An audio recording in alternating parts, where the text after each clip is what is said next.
서울대학교 국문과를 졸업하셨고요. 서울대학교에서 문학 박사학위를 취득하셨습니다. 현재 계명대학교 한국학연구원 자문위원으로 활동하고 계시고요. 서울대학교 명예교수, 대한민국 학술원 회원으로 활동하고 계십니다. 한국문학 통사, 하나이면서 여럿인 동아시아 문학, 소설의 사회사 비교론, 탈춤의 원리 신명풀이, 의식 각성의 현장, 동아시아 문명론 이외에 수많은 저서와 논문들을 갖고 계십니다. 오늘 문학에서 철학 읽기, 문명 전환의 시발점이라는 주제를 가지고 여러분들에게 새로운 문명 담론을 말씀해 주실 조동일 교수님을 소개해 드립니다. 큰 환영의 박수 부탁드립니다. 예. 보니까 앞에서 뭐 시간을 엄격하게 지키셔서 저도 물론 시간 40분 지켜서 하겠습니다. 저도 뭐 시간 안 지키는 거 별로 좋지 않더라고요. 회의 많이 다녀보면. 그래서 저도 중간중간에 몇 분 남았다고까지 스스로 확인하면서 하는 스타일인데 그렇게 하겠습니다. 제가 오늘 말씀드릴 것 동아시아인의 경험에 묻는다 뭐 이런 얘기하는데 주로 한국과 중국, 제 전공이 중국이니까 중국 얘기를 주로 하면서 한국과 좀 비교하는 그런 식으로 얘기를 진행해 보겠습니다. 예. 순서는 이제 이렇게 생각을 짜봤습니다. 왜 지금 대한문명인가? 이 대한문명이라는 건 좀 더 다른 문명, 흔히 영어로 이제 쓰는 것, 얼터너티브 뭐 이런 말 쓰는 거에 대한 이제 번역어 비슷한 건데 새로운 문명을 해보자. 지금 문명이 팬데믹 이후에 문명에 대한 논의가 다양하게 되면서 새로운 문명에 대한 논의, 문명 전환을 기대한다 뭐 이런 거와 관련해서 하는 얘기고요. 그 다음에 이제 중국인들의 경험, 중국에서 이 대한민명에 대해서 어떤 논의들이 있는가에 대해서 제가 관심 있는 거 한두 개 소개하는, 그리고 한국의 경험, 주로 이제 팬데믹 이후와 관련된 그런 얘기도 하고요. 그 다음에 이제 한국, 중국이라는 나라랄까요? 이렇게 국가 중심으로 설명하고 있는데 우리 한 사람 한 사람은 어떠한 문명을 원하는가에 대해서 한번 얘기해 보자. 뭐 이런 순서로 진행해 보겠습니다. PPT는 뭐 자료는 한 12개, 13개 화면인데 좀 설명을 편하게 드리면서 보완하는 식으로 진행하겠습니다. 뭐 자세한 얘기는 자료집에도 있으니까 나중에 보셔도 될 겁니다. 첫 번째 한번 생각해 볼 수 있는 거는 우리는 정상으로 돌아갈 수 있을까? 다 불편하시잖아요. 이 답답한 공간에 오셔가지고 마스크 쓰기, 저도 이거 벗으니까 엄청 편해요 지금요. 기차 타고 내려왔는데도 또 이걸 마스크를 썼어요. 그러면 다들 그러죠. 정상으로 예전으로 돌아가고 싶다, 또는 정상으로 돌아가고 싶다라고 하면서 사실은 은연중에 정상이 예전과 같이 예전으로 돌아갈 수 없다라는 걸 은연중에 다들 실감하고 있는 것 같아요. 그래서 그걸 이제 새로운 정상, 뉴 노멀 뭐 이렇게 얘기하고 있죠. 그런 점에서 저는 정상으로 돌아갈 수 있을까에 대해서 그게 어려울 것 같다.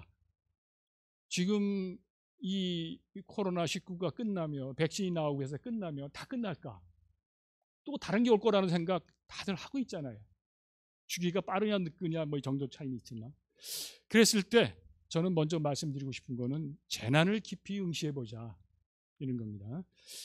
제 얘기가 아니고 솔리시한 사람의 한 규절을 따오면 이 표현이 좋아서 따왔습니다. 재난을 환영해서는 안 되지만 재난에 대한 대응을 실제적이고 심리적인 대응 모두를 소중히 여길 수는 있다. 그러니까 폐허를 깊이 응시하면서 거기서 뭔가 읽어내자 뭐 이런 거죠. 그래서 우리 삶을 변화해보자 이런 주장인데 더 동의하는 것에서 인용을 했습니다. 사실 우리가 돌아갈 정상이 있는가? 이런 질문도 해볼 필요가 있을 것 같아요. 다 예전으로 돌아가고 싶다는데 예전 정말 좋았냐? 다 그 예전이 딱 마음에 드는 예전이냐? 이렇게 생각해 보는 거예요.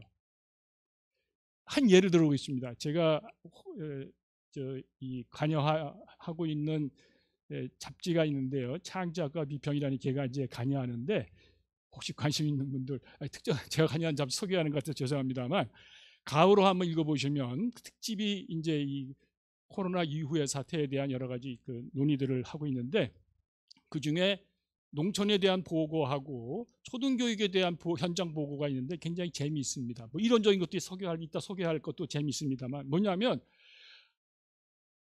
예전으로 초등학생들한테 왜 학교 가고 싶어 하느냐? 학교 뭐하러 가고 싶어 하느냐? 처음에는 애들이 학교 안 가니까 좋아하고 막 그러다가 점점 갈수록 학교를 가고 싶어 한대요.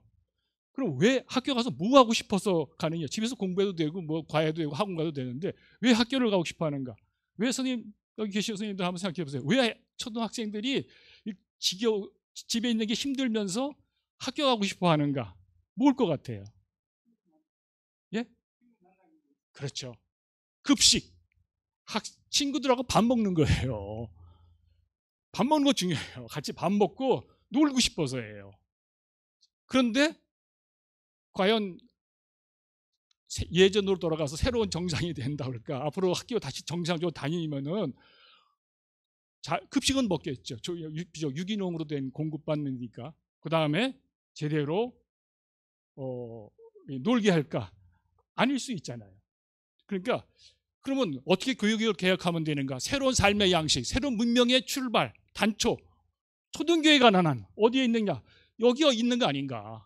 더 잘 어울려서 많은 사람들과 어울려서 맛있게 먹고 놀게 하고 공부 좀 덜하게 하는 입시 공부, 시험 공부 이런 거 그런 게 아닌가? 뭐 이런 식으로 각자 우리가 돌아갈 정상에 대해서 각자 자기 삶의 현장에서 생각을 해보자.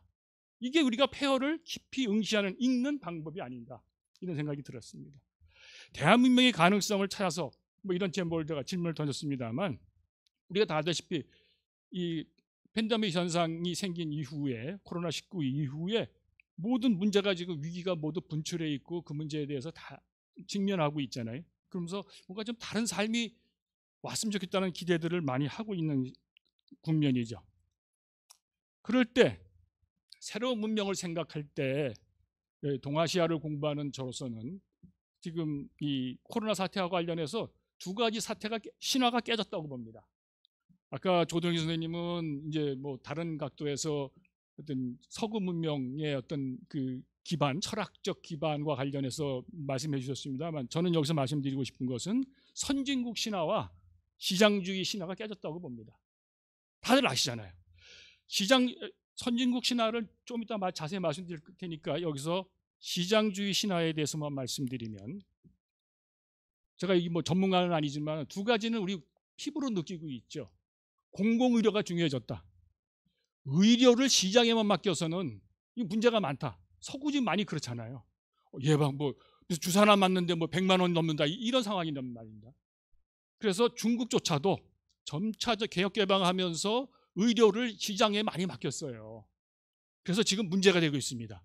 이게 의료가 시장에 맡기니까 그만큼 중국도 이 방역에 문제가 많구나 하는 이런 걸 논의가 나올 정도로 의료의 공공 의료의 문제가 다시 부각되고 있고 또 전에 같으면 기초 생활비 이런 거 요즘 뭐 소득 보장, 기초 소득 보장 이런 거 해주면 예전 같으면 뭐 사회주의다 뭐다 많이 그랬지만 이제 다들 받았잖아요 한 번에. 그런 정도로 그런 논의들을 새롭게 하는 큰 문제 논의의 어떤 전환점 한 단계 뛰어넘는 어떤 그런 사태를 초월했는데 그 중에 하나가 시장주의 신화, 시장주의 만능이 안 될 거라는 생각을 했다는 거고 또 하나는 선진국 신화도 깨졌습니다. 그와 관련해서 보면은 동서구분법의 힘이 많이 약해졌어요. 문명론과 관련해서 특히 서구에서의 이 팬데믹 대처하는 걸 보면은 지금 뭐 파리 벌써 10,000 몇 명이 했다고 그래가지고 파리도 이제 아는 친구가 뭐 알려줬는데 이제 거기 술집 문 닫는다고 하더라고요.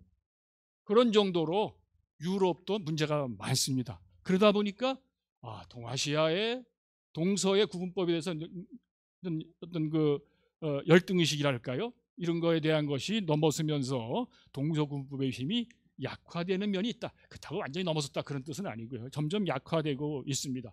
그러다 보니까 동아시아뿐만 아니라 서양 논자들도 동아시아의 방역의 성공에 대해 주목하면서 그 성공의 비결이 뭐냐라고 할 때 대개 보면 유교 또는 유교적인 정치 유산에 대해서 그 덕분에 방역이 성공했다는 논의들이 동서양에서 많이 나오고 있습니다. 예를 들면 그러면 유교의 정치 유산의 핵심이 뭐냐? 그러면 되게 전문가에 대한 신뢰, 유교에 의해서 전문가들이 다스리려고 했던 거, 그 전문가들을 신뢰한다.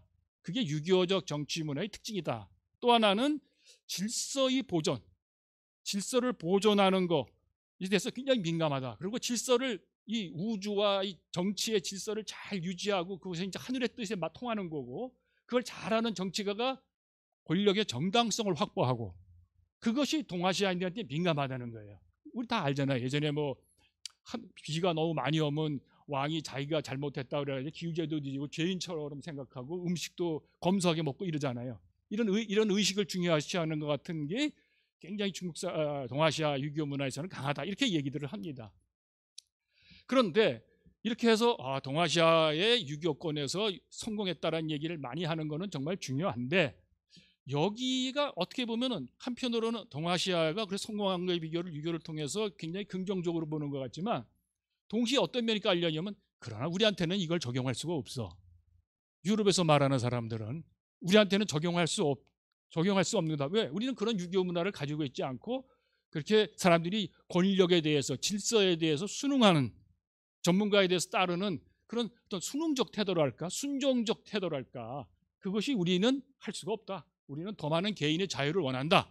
뭐 이런 쪽이 강하다는 식으로 얘기하면서, 문장상으로 보면, 관련된 글들 보면 문장상으로 보면은 동아시아를 문화를 비난하거나 비판하는 것은 아니에요. 그러나 밑을 깔려 있는 사유의 구조 속에서는 니네들은 그렇다, 그러나 우리는 안 그렇다, 뭐 이런 식의 할 수가 없다, 이런 식의 논의가 여전히 문화주의적이랄까요, 문화를 이 두 개로 구별하는 발상이 여전히 남아 있는 것 같습니다. 특히 서구의 좌파라고 하는 분들, 좌파라고 하는 사람들이 이런 경향이 강해요. 왜냐하면 그런 사람들의 경우에는 탈국가적인 경향이 굉장히 강하거든요. 비판적인 지식일수록 국가를 비판해야 돼. 국가는 문제가 많다, 억압적이다, 개인의 권한이라든가 뭐 밑에서 민중의 권한을 강조하는 그런 경향이 있습니다만, 저도 어느 정도 인정을 하는데, 대개 보면은 아주 양쪽에 왔다 갔다 하는 그 모습을 보입니다. 제가 창비에 실려는, 역시 글에 이번호에 실려 있는 권두 논문 비슷한 데서 영문학하는 황정하 교수가 이렇게 비판을 합니다. 서구 비판적 좌파 지식인들에 대해서 국가의 작동 불능에 대한 개탄, 그리고 동시에 국가의 강화에 대한 개탄이라는 전혀 모순되잖아요. 한쪽에서는 국가가 개입하지 못한다고 비판하고, 다른 면에서는 국가가 너무 강하게 개입한다고 또 비판을 해. 이게 편의적으로 왔다 갔다 한다는 거야. 이 뭐 이름 대뭐 유명한 그런 서양의 좌파 이론가들이, 그건 뭐냐? 서양은 국가가 너무 개입 안 한다고 비판하는 거고, 동아시아에 대해서는 니네는 유교적인 정치 문화가 강하다 보니까 국가가 너무 강하게 개입해가지고 개인 사생활을 마음대로 하고 통제하고 뭐하고 그런다, 개인 정보, 생체 정보까지 다 파악했다, 그건 안 돼, 우리는 그건 못한다, 이런 식으로 편하게 오간다는 거죠. 그런 얘기를 하다 보면은 한국과 중국은, 그럼 이런 관점에서 보면 한국과 중국은 서양 지식인들이라든가, 또는 뭐 한국에서도 일부 지식인들이 비판할 때 한국과 중국도 다 동아시아권이고 유교 문화권이니까 비슷한 것처럼 얘기를 합니다. 그래서 한국과 중국은 한 몸의 방역 모델이라고 얘기를 해요. K 방역 모델이든 뭐 중국 차이나 방역 모델이든 C 모델이든. 근데 저는 같지가 않다, 양쪽은 좀 다르다는 얘기를 이제 하려고 하고, 그러기 위해서 두 개의 경험을 비교할 예정입니다. 첫째, 중국 경험에 대해서 많은 사람들이 논의를 합니다. 중국인들도 논의하고 있고 중국 바깥에서 논의를 해요. 근데 질문 던져보겠습니다. 중국 방역은 성공했나? 이 얘기를 가져오면서 저는 조심스럽습니다. 왜? 이거 잘못 얘기하면 한국 안에서도 반중과 친중의 양분법이 강하고 그 어떤 자장이 형성되어 있어요. 자석의 그 권. 그래가지고 논의 꺼내는 순간 너는 이쪽이냐 저쪽이냐 잡아당겨 다 끌어가려고 하는, 그게 너무 강하게 조심스럽긴 한데, 보통 이제 보면 성공했냐는 질문을 던질 때 떠오르는 분은 이런 걸 많이 떠오르실 거예요. 우한 바이러스. 요즘 이제 그 말 안 쓰기로 했잖아요. WTO에서 그 말을 쓰면 특정한 지역을 차별한다고 해서 안 쓰기로 했는데, 우리도 계속 그걸 쓰자는 용어가 굉장히 많았었죠, 요구들이. 그리고 동시에 이거와 연상돼서 나오는 게 끊임없는 음모론. 중국이 무슨 음모였고 중국의 무슨 생체 실험하는 실험소에서 바이러스가 튀어나오고 뭐하고 하는 식의 그런 음모론들이 계속 많이 있습니다. 초창기엔 그러다가 뭐 아직도 이게 강하게 있죠. 특히 우리 뭐 카톡이라든가 이런 SNS상에 이런 게 아주 많이 있죠. 그런데 요즘은 은연중에 중국 사람들도 그렇고 바깥에서도 어떤 동아시아의 이 특히 중국의 권위주의적 어떤 그 방역에 대해서 그 효용성은 인정해야 되는 거 아니냐, 이런 논의들도 은근히 서양 사람들도 하기 시작합니다. 왜? 미국이 워낙 난장판이니까. 최근에 뭐 제가 일일이 얘기 안 듣겠습니다만 시간도 없으니까, 최근에 뭐 그 미국 대통령의 행태를 봐도 그렇고 너무 미국이 방역이 제대로 안 되다, 비용은 엄청 들면서도, 이러다 보니까 중국이 그럼 좋은 건가라는 식으로 중국 사람 스스로도 더 많이 얘기하고 있고, 일본 또 그 동의하는 분들도 있습니다. 그런데 실제 중국 바깥에서는 중국이 방역이 성공했냐는 논의와 관계없이 반중국 감정, 중국을 혐오하는 감정이 굉장히 높아지고 있어요. 국내 신문만 검색해도 그런 기사들이 점점 많아지고 있습니다. 사실 중국 사람들도 굉장히 걱정을 합니다. 말하자면 탈중국이라는 거는 중국을 벗어나려고 하는 거. 경제적으로도 너무 많이 중국에 의존하고 있었다. 이번에 겪어보니까 중국하고 이게 분리해야 된다. 중국을 분리해야 된다는 경제적인 요구에서도 제가 아는 중요한 기업들도 보니까 시장을 뭐 이런 또는 이 생산 제조 기지도 중국 아닌 데로 좀 일부러 옮겨야지, 너무 중국에 의존하면 위험하겠다, 이런 생각들을 하고 있단 말이에요. 많은 사람들이 이렇게 얘기합니다. 뿐만 아니라 심정적인 대중의 정서에도 중국에 대한 음모든 뭐든 하여튼 어쨌든 현상적으로 중국에 대한 혐오 정서가 굉장히 커지고 있습니다. 작년 홍콩 사태 이래 더 커지고 있어요. 이거에 대해서 중국 사람들도 굉장히 걱정하면서 다각도로 그거에 대한 대응을 모색하고 있습니다. 그래서 뭐 단기적으로는 예컨대 어떤 학자가 쓴 글에 뭐 단기적으로는 중국인들이 백서를 공개하자, 일부 나오기도 했습니다. 중국 코로나 사태 이후에 대해서 백서를 공개해가지고 좀 투명하게 하자든가, 중장기적으로는 중국 체제도 좀 유연하게 변화해야 되는 게 아니냐, 이런 정치 체제 개혁까지 얘기하는 다각도 논의가 나옵니다. 그런데 제가 여기서 뭐 중국 그 체제 정치 논의를 하자는 게 아니고, 여기 문명 논의니까 그런 가운데서 유교를 많이 재활용해요. 유교, 서구의 어떤 문화랄까, 서구 문명을 봐야 되겠다는 게 아니고 중국 나름대로의 독자적인 어떤 사회 발전 모델, 문명론을 만들고 싶어하고, 그러다 보니까 유교를 재활용하는 데 대해서 굉장히 적극적입니다.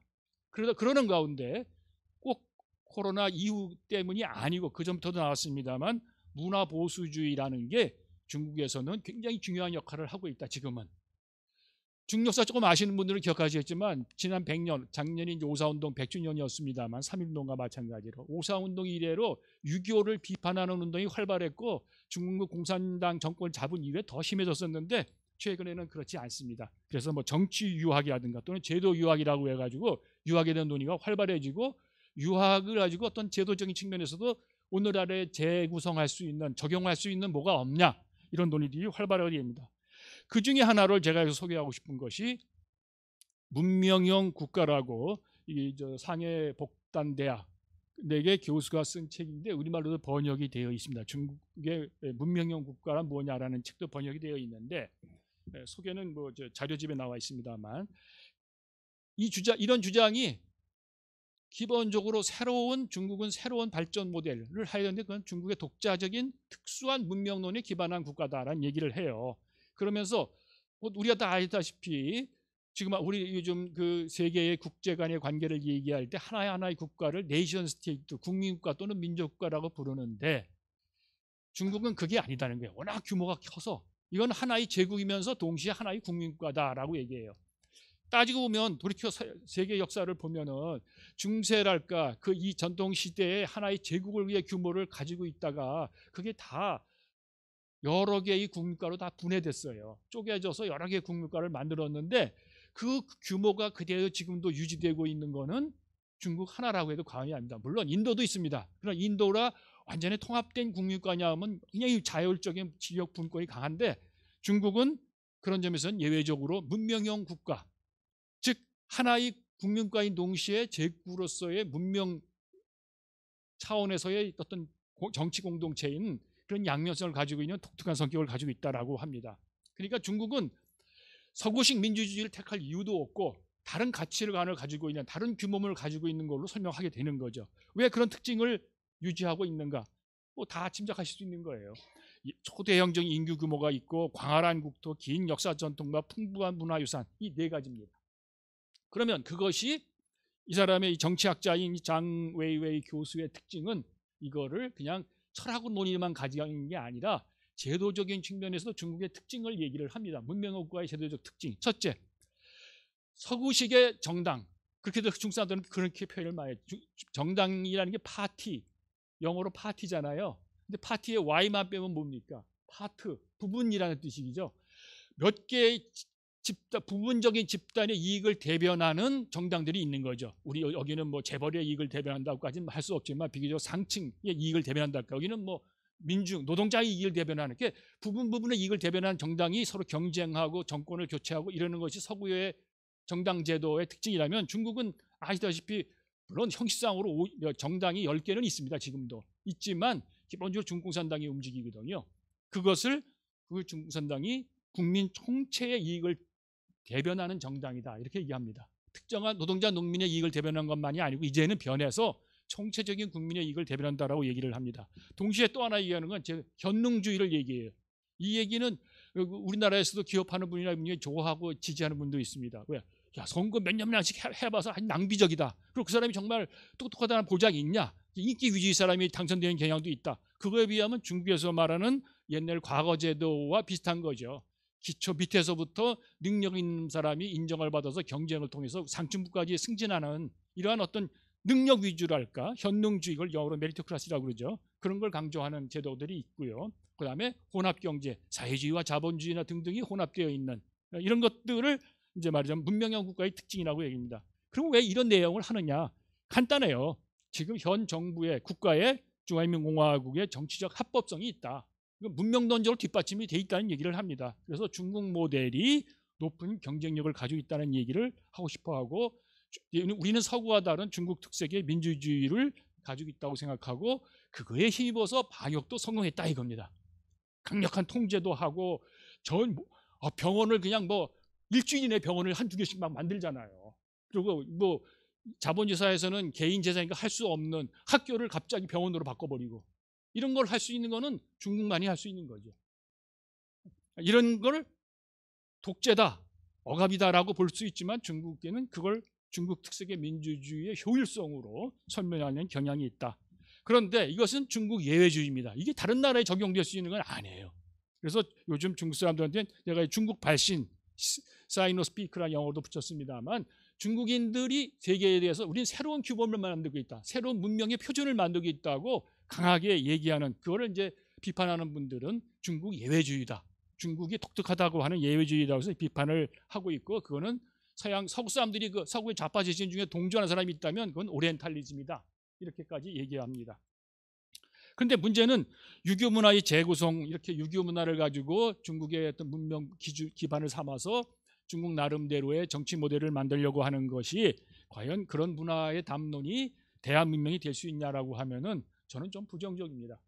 왜냐? 그것이 정말 대한 문명의 공감을 갖고 보편적인 호소력을 가지려면 중국의 일반인들도 생활 속에서 실감으로 느껴야 돼요. 기초 생활 속에 기반 생활 기반에서 공감하는 사람이 나와서 실감을 해야 되는 거고 다른 나라에서도 그래야 되는데 과연 그런지 아닌지 문제가 될 수 있습니다. 나중에 한 번 더 정리할 때 한 번 더 말씀드리겠습니다. 그러나 유교만 재구성하는 게 아닙니다. 또 하나는 생태 문명운동 차원에서 향천 건설 운동이라고 해서 우리말로 번역도 되어 있는 분의 책인데요. 원태준이라고 하는 경제학 하는 분이 중에 농촌 조합, 그러니까 협동조합, 농촌에서 협동조합 운동을 벌여요. 그래서 이분의 기사를 책도 나온 것도 있지만 이분의 인터뷰 경향신문에 지금 날짜 금방 기억을 못하겠는데 거기 뒤에 자료 보시면 나옵니다만 올해 긴 인터뷰를 했어요. 경향신문하고. 그걸 보시면 됩니다. 관심 있는 분들은. 그러니까 이분이 뭐냐면 이미 밑으로부터 협동조합을 1000여 개 만들었습니다. 그래서 민간에서 일어난 생태마을 운동입니다. 아마 이 생태 자본주의 극복에 대해서는 아마 후반부에 또 강 교수님이 말씀해 주시겠습니다만 다른 차원에서 중국에서도 그게 활발하게 벌어졌어요. 이분 주장은 이거예요. 바이러스가 농촌에서는 멈춰섰다 이겁니다. 바이러스가 중국 농촌에서는 입구에서 멈춰섰다는 얘기예요. 무슨 뜻이냐면은 중국이 아직도 인구의 50%가 농촌인데 거기는 바이러스 별로 영향력이 없다는 겁니다. 실제로 중요한 도시 몇 군데에서 바이러스가 했지 다른 오지, 상대적으로 발전이 안 된 오지에서는 바이러스가 그렇게 극성하지 않아서 희생자가 별로 적어요. 그럼 왜 그러냐? 거기는 도시와 영향이 있기 때문에 그것만 고립시키면 됩니다. 그래서 보면은 사진들이 많이 나옵니다. 마을 입구를 사람들이 막어요. 그래서 어느 가족이 부인이 말하자면 다른 지역에서 주말에 오는 사람조차 못 들어오게 할 정도로 막고 그렇습니다. 근데 그러냐면 중국이 자급자족하면 하는 게 가능한 거죠. 그런 농촌들은. 그러니까 봉쇄가 가능한 겁니다. 요즘 뭐 바이러스 사태가 됐을 때 제주도 가고 싶다 또는 어디 지리산에 가서 여기 지나면은 바이러스하고 벗어나서 마스크 없이 지낼 수 있지 않는가? 그렇죠. 사실 그렇습니다. 중국에는 그런 데가 많다는 겁니다. 한국은 그게 어렵죠. 이미 다 도시와 다 연결되어 있기 때문에. 그래서 이 사람은 그것도 중요한 강조한 게 한약을 강조합니다. 중국은 실제로 많이 외부에 안 알려져서 그렇지 한약과 양약이 경합돼서 치료법을 많이 개발했다고 그래요. 그런 거를 얘기하면서 바이러스가 농촌에서 멈춰섰다. 따라서 농촌의 그런 경험, 농촌 위주의 발전 모델을 잘 살리면 중국은 새로운 모델을 만들 수 있고 문명적 생태 문명의 기초를 만들 수 있다라고 얘기합니다. 그런데 그게 과연 잘 될 거냐? 이것도 공산당이 어느 정도 허용해서 이게 유지가 되는 겁니다. 물론 밑에서도 올라온 운동이지만 공산당이 허용하니까 그런 거죠. 이게 정치적으로 소위 체제 변혁, 공산당을 바꾸는 체제 변혁하는 그런 운동은 아닙니다. 사회 운동으로서 체제 아니긴 하지만 그 체제를 점진적으로 개혁하는 중요한 움직임입니다. 이것이 과연 어떤 변화를 가져올 거냐라는 거는 우리가 꼭 공산당이 언제 망할 거냐, 어떤 체제가 들어오냐는 식의 양분법이 아니라면은 이것도 주목할 만한 거라고 저는 생각을 합니다. 그래서 결국 문제는 뭐냐? 민주주의라는 과제가 중요하다라는 이야기를 여기서 하는 겁니다. 중요한 거는 국가의 개입을 촉구하는 동시에 그런 개입 자체를 정치적으로 어떻게 개입하는가, 밑에서부터 개입해서 그걸 통제하는가, 그게 바로 민주화의 문제 아닙니까? 그래서 더 좋은 민주주의의 길에서 중국은 어떤 답을 낼지 궁금하다. 그걸 가지고 중국이 발신하는 문명 담론이 과연 보편적인 게 될 거냐 안 거냐의 평가는 하나의 기준이 될 수 있지 않겠냐 이런 생각이 드는 겁니다. 그 다음은 한국 얘기입니다. 제가 40분 쓰기로 했으니까 10분 남은 것 같습니다. 한국 경험은 뭐 다들 아시는 건데 간단히 말씀드리겠습니다. 한국의 방역 모델에 대해서 높은 평가가 있는 거 여러분 다 아시잖아요. 그거는 외신 보도가 시작들을 했습니다. 이거에 대해서 이렇게 말하는 사람도 있어요. 이거는 동아시아 모델 중에서 중국을 까기 위해서, 중국을 비판하기 위해서 한국 모델을 띄워준 거다. 왜? 그러면 중국 모델이 효과적이고 효율적이다라고 인정하면은 서구의 문명, 서구의 민주주의적인 작동 방식 이게 다 문제가 되잖아요. 의문이 되는 거죠. 그러다 보니까 동아시아 모델에 성공한 것 중에 한국 모델은 서구적인 가치관, 즉 민주주의적인 방식과 결합되어 있는 그런 거다라고 해서 중국을 공격하기 위해서 의도적으로 한국을 더 키워준 거다라는 말도 나올 정도로 있습니다만 정확히 뭐 그 동기만이 다 있는 건 아니겠죠. 어쨌든 서구의 외신 보도들에 의해서 K-방역 모델에 대해서 평가가 있습니다. 최근에 누가 독일 자유베를린 대학 한국학연구소에서 만든 보고서를 저한테 보여줬는데 읽어보니까 거기 보면 유럽에 있는 한국과 학자들한테 다 설문을 보냈어. 한국의 방역 모델 지금 얘기하는 다 아시다시피 이런 5가지 특징들이 있잖아요. 이런 것에 구성된 한국의 방역 모델 효과에 대해서 당신은 긍정적으로 보냐 부정적으로 보느냐라고 했는데 다 본 거를 분석한 걸 보니까 굉장히 한국학 연구자들이 되게 긍정적으로 평가합니다.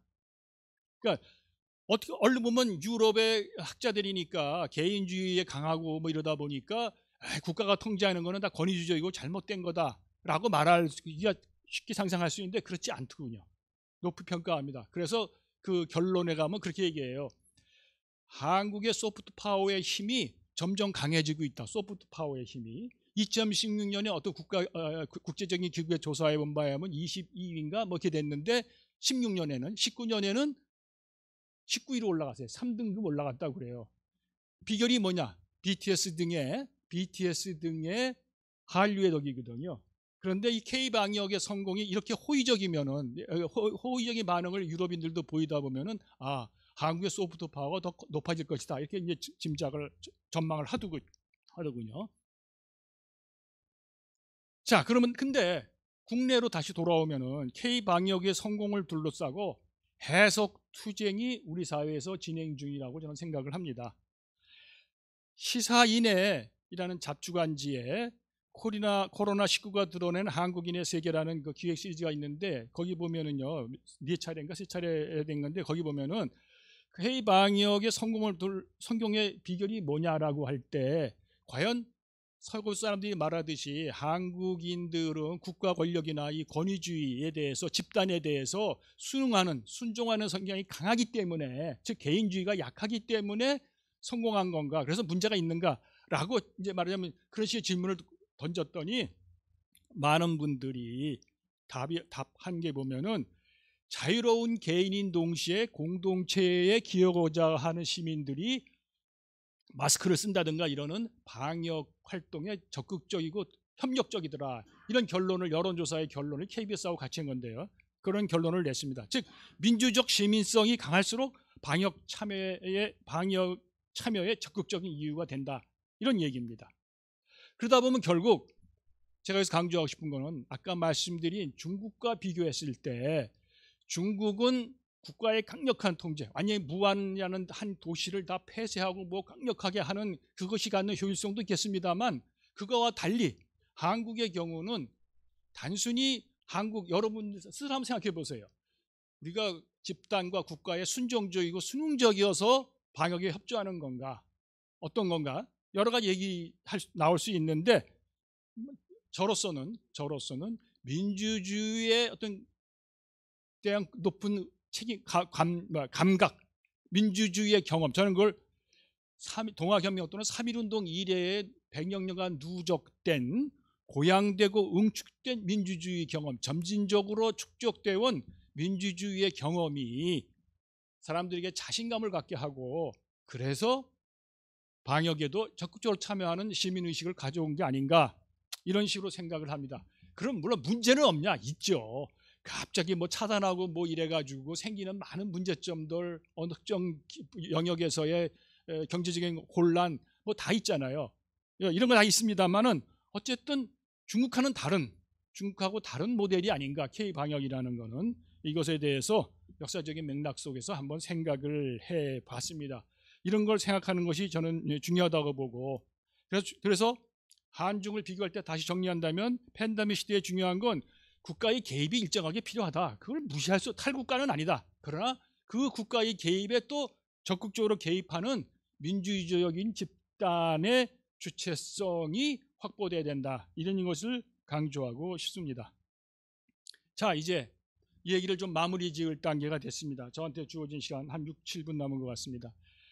우리는 어떤 문명을 원하나 한국 모델이 저렇다, 중국 모델이다가 중요한 게 아니고 우리 각자가 한 사람 한 사람이 어떤 문명이는 거창한 거 아니잖아요. 삶의 방식, 생활 방식인데 그게 상당히 높은 수준에 도달하는 거면은 문명이라고 말할 이름 붙일 수가 있는데 저는 이거 관련해서 생각해 볼 때 누구나 발전하기 위한 기준을 얘기할 때 첫째 말씀드리고 싶은 거는 중국 정부가 얘기하는 문명론에 대한 문제가 많다는 얘기는 분명히 할 수 있어요. 예를 들면 중국 사람들은 사회주의적인 핵심 가치가 대한 문명의 구체적인 표지인 것처럼 얘기를 합니다. 혹시 중국 여행하신 분들 요즘은 못 가시지만 가본 분들은 공항이고 학교고 어디 가면 다 이게 써 있어요. 사회주의 핵심 가치관이라 가지고 좋은 얘기 하나 둘 셋 넷 하나는 국가 차원에 하나는 밑에는 사회 차원 맨 밑에는 개인 차원의 덕목으로 이 좋은 가치들을 다 했어요. 이게 중국이 원하는 새로운 문명의 표지들입니다. 그런데 과연 이런 대한 문명이 과연 제대로 실현되고 있는가? 물론 중국은 2049년 공산당 창당 2049년이 되면은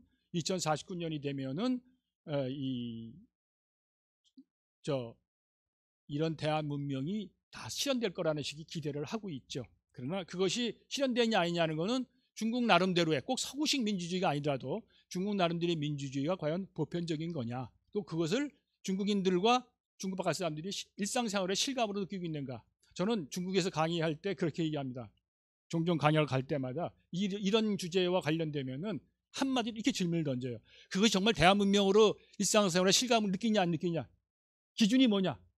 많은 사람들이 그 나라 이민 가서 살고 싶으면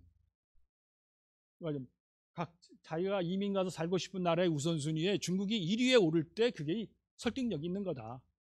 여러분 어느 나라 이민 가서 살고 싶으세요? 중국 가서 살고 싶다는 말 많이들 쉽게 안 하실 거예요.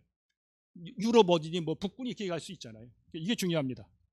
근데 저는 여기서 이 얘기에 마무리하는 과정으로서 대한 문명이 제가 뭐 거창한 얘기 하려는 게 아니고 대한 문명의 전환에 와 있는데 이게 100년 전에도 한번 아시면 3.1운동 언저리에도 대한 문명을 찾아야 새로운 문명의 전환점이라는 인식이 강했습니다. 지금도 마찬가지인데 저는 여기서 제가 제 공부한 범위 내에서 말씀드릴 수 있는 것은 개인 수양과 사회개혁의 병진에 대해 관심을 가져야 된다. 개인 수양만 하거나 사회개혁, 사회혁명한다고 하는 것과 분리된 게 아니라 이 두 가지를 병행하는 것이 새로운 문명의 전환을 가져오는 기초 출발점이라고 저는 생각을 합니다. 그러기 위해서 저는 여기 낯설을지 모르겠습니다만 사회적 영성이라는 말을 한 단어 말씀드리고 싶어요. 아까 여기 목요 철학 시리즈 보니까 어느 분이 와셔서 영성에 대해 강의한 적도 있으시더라고요. 물론 영성이라는 말 자체는 기독교적인 맥락에서 나온 얘기입니다만 요즘은 적어도 우리나라에서 세월호 사건이 터진 이후에 사회적 영성이라는 거를 뭐 기독교 쪽이나 불교 뭐 여러분들이 모여서 하면서 하는 그룹들에서 사회적 영성이라는 것을 얘기했어요. 그것은 영성 그러면 종교적인 것으로서 개인 차원에만 얘기할 수 있는데 그게 사회적인 맥락 속에서도 같이 이루어져야 된다라는 겁니다. 그래서 그것이 전통적인 동아시아의 문명적 자원들과도 결합이 될 수 있다고 얘기들을 해요. 예를 들면 여기서 길게 얘기할 시간이 없고 그렇습니다만 유학의 내성 외양, 개인의 수양과 사회적인 관계가 결합될 수 있는 실현과 얘기한다. 그것을 창조적으로 활용한다든가 불교에서 말하면은 시민 누구는 하나하나가 보살이 된다는 시민 보살이라든가 기독교의 타자의 영성이라 이런 개념까지 활용한 그런 어떤 사회적 영성, 사회적 맥락에서의 영성을 어떻게 개발할 것이냐라는 게 중요하지 않나 그런 생각이 듭니다. 그거와 관련해서 이 얘기만 하고 끝을 맺을 겁니다.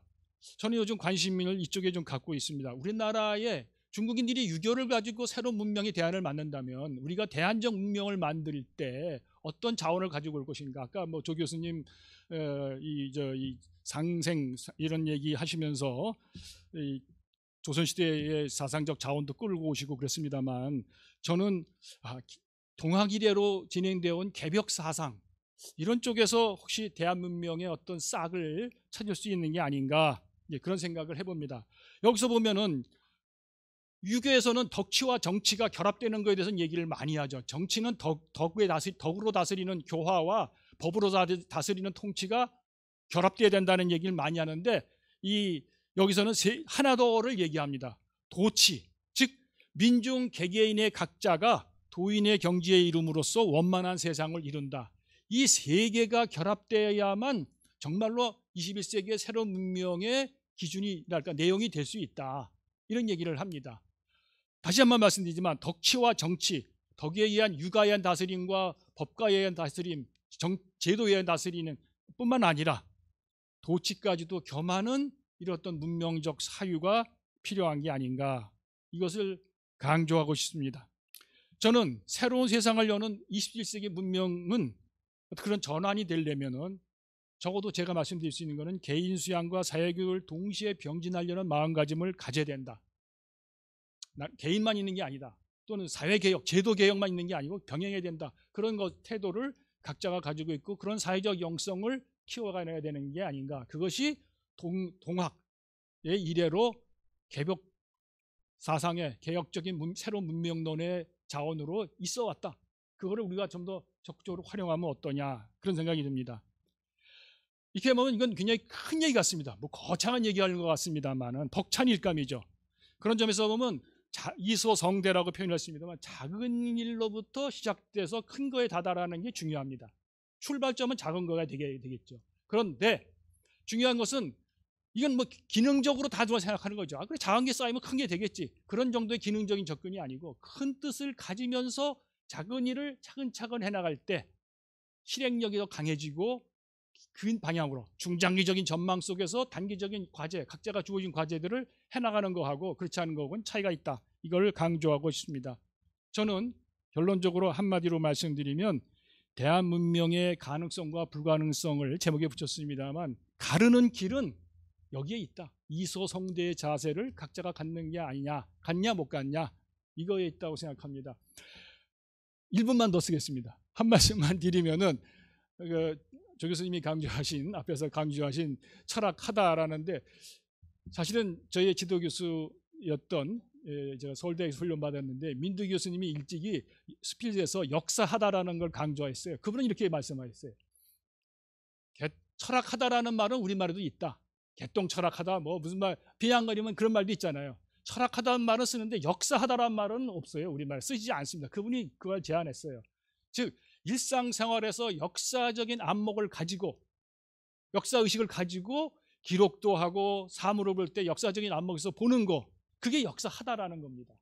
그것은 저는 그래서 그걸 이제 이미 국내에서 발표도 하고 강연도 많이 했습니다만 역사하다라는 거 보통 역사는 역사학 그러면 아까 말씀드린 철학 알기처럼 학자들이 논문 쓰고 뭐 하는 게 역사학이라고 생각했는데 그게 아니다. 그런 지식으로서의 역사가 아니고 몸에 체득한 역사적 의식 그래서 그걸 실천하는 것을 저는 역사하다라고 해서 이미 여러 번 얘기했는데 우연히 이 조 교수님 말씀하시니까 저도 끝에 마무리를 한 번 더 그걸로 한다면 제가 말하는 역사적인 동아시아의 역사적 경험, 동아시아의 경험에서 무엇을 배울까, 무엇을 얻을까를 할 때 동아시아인의 적어도 100년 또는 그 이상의 역사적인 맥락에서 이루어진 문명의 축적 과정, 역사적 경험 이것 속에서 그걸 염두에 두면서 오늘이 그 일부이라는 거 그래서 새로운 미래를 만들어갈 수 있고 새로운 문명을 만들어갈 수 있다는 거 그게 역사하다의 자세라고 생각합니다. 이 정도로 얘기